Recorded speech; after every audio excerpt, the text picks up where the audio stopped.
मौन रह कर कोई स्वीकार किया गया है। यानी एक प्रकार से सबके भाषण में सुनता था तब लगा कि राष्ट्रपति जी के भाषण के प्रति किसी को इतराज नहीं है, किसी ने उसकी आलोचना नहीं की। भाषण की हर बात, अब देखिए क्या कहा है राष्ट्रपति जी ने, मैं उन्हीं के शब्द कोट करता हूं। राष्ट्रपति जी ने अपने भाषण में कहा था, जो भारत कभी अपनी अधिकांश समस्याओं के समाधान के लिए दूसरों पर निर्भर था, वही आज दुनिया की समस्याओं के समाधान का माध्यम बन रहा है। राष्ट्रपति जी ने यह भी कहा था, जिन मूल सुविधाओं के लिए देश की एक बड़ी आबादी ने दशकों तक इंतजार किया, वे इन वर्षों में उसे मिली है। बड़े बड़े घोटालों, सरकारी योजनाओं में भ्रष्टाचार की जिन समस्याओं से देश मुक्ति चाहता था, वह मुक्ति अब देश को मिल रही है। पॉलिसी पैरालिसिस की चर्चा से बाहर आकर आज देश और देश की पहचान तेज विकास और दूरगामी दृष्टि से लिए गए फैसलों के लिए हो रही है। ये पैराग्राफ जो मैं पढ़ रहा हूं, वो राष्ट्रपति जी के भाषण के पैराग्राफ को मैं कोट कर रहा हूं। और मुझे आशंका थी कि ऐसी बातों पर यहां जरूर इतराज करने वाले तो कुछ लोग निकलेंगे, वो विरोध करेंगे, ऐसा कैसे बोल सकते हैं राष्ट्रपति। लेकिन मुझे खुशी है, किसी ने विरोध नहीं किया, सबने स्वीकार किया, सबने स्वीकार किया। और माननीय अध्यक्ष जी, मैं 140 करोड़ देशवासियों का आभारी हूं कि सबके प्रयास के परिणाम आज इन सारी बातों को पूरे सदन में स्वीकृति मिली है। इससे बड़ा गौरव का विषय क्या हो। आदरणीय अध्यक्ष जी, सदन में हंसी मजाक, टीका टिप्पणी, नोक-झोंक, ये तो होता रहता है,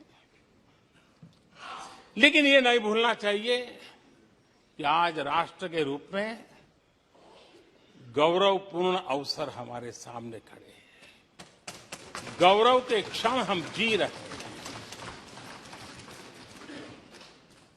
राष्ट्रपति जी के पूरे भाषण में जो बातें हैं, वो 140 करोड़ देशवासियों के सेलिब्रेशन का अवसर है। देश ने सेलिब्रेट किया है। माननीय अध्यक्ष जी, 100 साल में आई हुई ये भयंकर बीमारी, महामारी, दूसरी तरफ युद्ध की स्थिति, बटा हुआ विश्व, इस स्थिति में भी, इस संकट के माहौल में भी देश को जिस प्रकार से संभाला गया है, देश जिस प्रकार से संभला है, इससे पूरा देश आत्मविश्वास से भर रहा है, गौरव से भर रहा है। आदरणीय अध्यक्ष जी, चुनौतियों के बिना जीवन नहीं होता है। चुनौतियां तो आती हैं,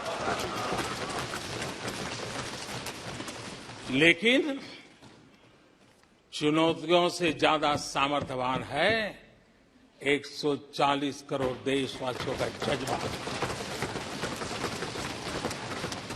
140 करोड़ देशवासियों का सामर्थ्य चुनौतियों से भी ज्यादा मजबूत है, बड़ा है और सामर्थ्य से भरा हुआ है। इतनी बड़ी भयंकर महामारी, बटा हुआ विश्व, युद्ध के कारण हो रहे विनाश, अनेकों देशों में अस्थिरता का माहौल है। कई देशों में भीषण महंगाई है, बेरोजगारी, खाने पीने का संकट, और हमारे अड़ोस पड़ोस में भी जिस प्रकार से हालत बने हुई है, ऐसी स्थिति में माननीय अध्यक्ष जी, कौन हिंदुस्तानी इस बात पे गर्व नहीं करेगा कि ऐसे समय में भी देश दुनिया की 5वीं बड़ी अर्थव्यवस्था बना है।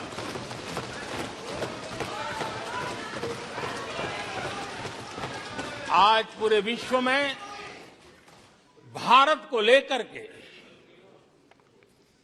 पॉजिटिविटी है, एक आशा है, भरोसा है।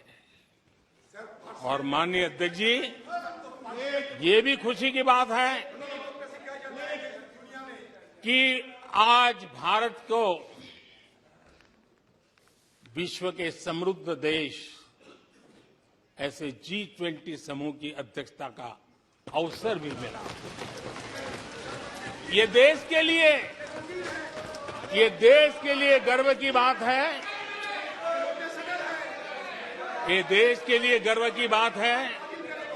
140 करोड़ देशवासियों के लिए गौरव की बात है। लेकिन मुझे लगता है, पहले मुझे नहीं लगता था, लेकिन अभी लग रहा है शायद इससे भी कुछ लोगों को दुख हो रहा है। 140 करोड़ देशवासियों में किसी को दुख नहीं हो सकता है। वो आत्मनिरीक्षण करे, वो कौन लोग हैं जिसको इसका भी दुख हो रहा है। माननीय अध्यक्ष जी,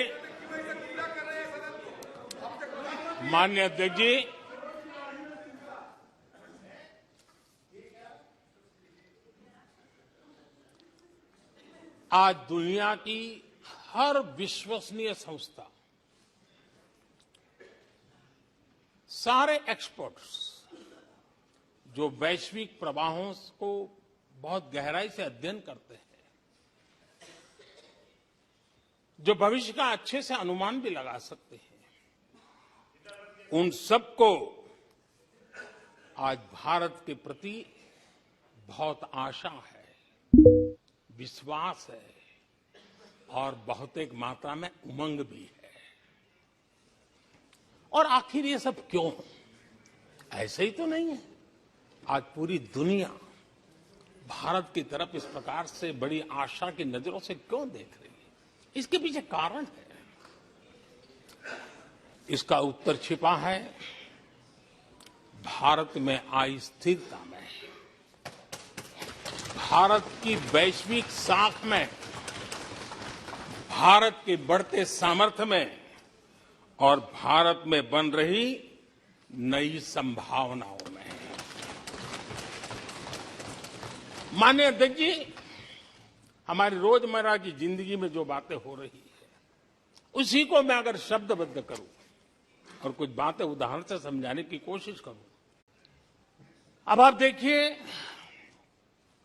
भारत में एक 2-3 दशक अस्थिरता के रहे।